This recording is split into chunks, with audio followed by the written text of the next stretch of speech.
প্রকৃতির সাথে যে মিশে তার কোনো দুঃখ কষ্ট স্পষ্ট করতে পারে না।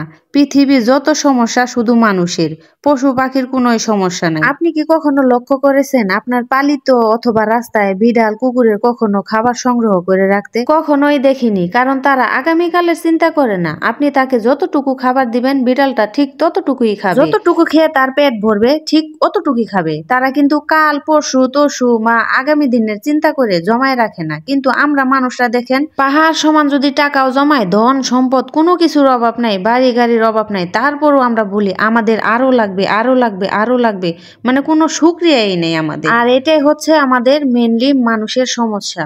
আসলে যার যতটুকু আছে ততটুকু নিয়ে হ্যাপি থাকা দরকার, শুকরিয়া আদায় করা দরকার। আসলে আমাদের না এতটা মানে আমরা মানে লুবি বলবো নাকি আশা বলবো না স্বপ্ন বলবো জানি না, মানে যতই হয় ততই কই আমরা এটা করব ওইটা করব। আসলে আমরা নিজের যা আছে তা নিয়ে শুকরিয়া আদায় করা উচিত। কেননা সবসময় নিচের দিকে তাকানো উচিত যে আমরা যা আছি আলহামদুলিল্লাহ আছি। অনেকে অনেক কষ্টে আছে, অনেকে অনেক সমস্যায় আছে। আমরা যদি ওই দিকে তাকাই তাহলে কিন্তু আমাদের কোনোই কষ্ট লাগে না।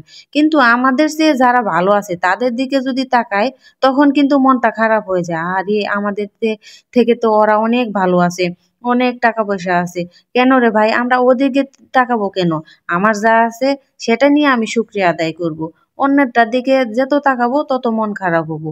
আর তাছাড়া আমরা তাকাবো কার দিকে? আমাদের থেকে যারা নিম্ন আয়ের মানুষ আছে তাদের দিকে তাকাবো, যে তারা কত কষ্ট করে জীবনযাপন করতেছে। তাদের দিকে যদি আমরা তাকাই তখন কিন্তু অটোমেটিক আমাদের মন শান্ত হয়ে যাবে, আমাদের ভালো লাগবে যে না আমাদের আল্লাহ তাআলা যা দিচ্ছে শুকরিয়া অনেক অনেক ভালো রয়েছে। এর জন্য আমি সবসময় শুকরিয়া আদায় করি আল্লাহর কাছে যে আল্লাহ তাআলা আমাদের যেতটুকু দিছে আলহামদুলিল্লাহ আলহামদুলিল্লাহ। কেন জানি না কয়েকদিন ধরে ভাত খাইতেছি বেশি বেশি। এই শীতের দিনে যা তরকারি রান্না করতেছি, মানে শীত তো পরে এনে হালকা যে পড়ছে শীত, এর ভিতরে যা রান্না করতেছি সেটাই মজা লাগে, যা রান্না করি সেটাই মজা লাগে। এক ভিডিও দেখে মনে হইতাছিল যে মানে এতটা মজার হয়েছিল, ভিডিওটা দেখে মনে হইতাছিল অনেক মজার হয়েছে, অনেক মজার হয়েছে টমেটোটা। ওইটা দেখে আর কি আমার মনে হইলো যে আমিও একটু এরকম করে বানাই দেখি, খাইয়ে দেখি কেমন লাগে।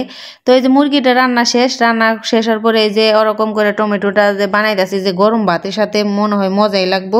সত্যি সত্যি এতটা মজার হয়েছিল, আসলে আমি 2 প্লেট ভাত খেয়ে ফেলছি, কখন যাই না আমি কইতেও পারি না, শুধু এই টমেটো দিয়ে। আর মাছ তরকারি তো প্রত্যেক বেলায় খাওয়ান যায়, কিন্তু মুরগি দিয়ে ভাত আমি খাইতেই পারি না। মুরগি দিয়ে কেন জানি ভাত ভালোই লাগে না। বাচ্চারা খুব পছন্দ করে কিন্তু আমার একদম ভাল লাগে না।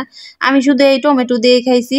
আর একা সবজি খাওয়া তো অনেকই, আর যা রান্না করি সবে আমার একলাই খাইতে হয়, আর কেউ খাই না। একার জন্য হলেও রান্না করি, কেননা সবজি ছাড়া মনে করেন যে আসলে অ্যাকচুয়ালি ভুনা ঠুনা কিন্তু তৃপ্তি পাওয়া যায় না, সবজিটা মনে করেন তৃপ্তি পাওয়া যায়। এই যে রান্না বান্না শেষ, অনেক মজা রয়েছিল, কিন্তু আমি পেটটা ভরে ভাত খাইছি। এই যে দুপুরে ছেলের জন্য ভাত বাড়ছি। ভিডিওটা এই পর্যন্তই। তো সবাই সবার পাশে থাকবেন ইনশাআল্লাহ।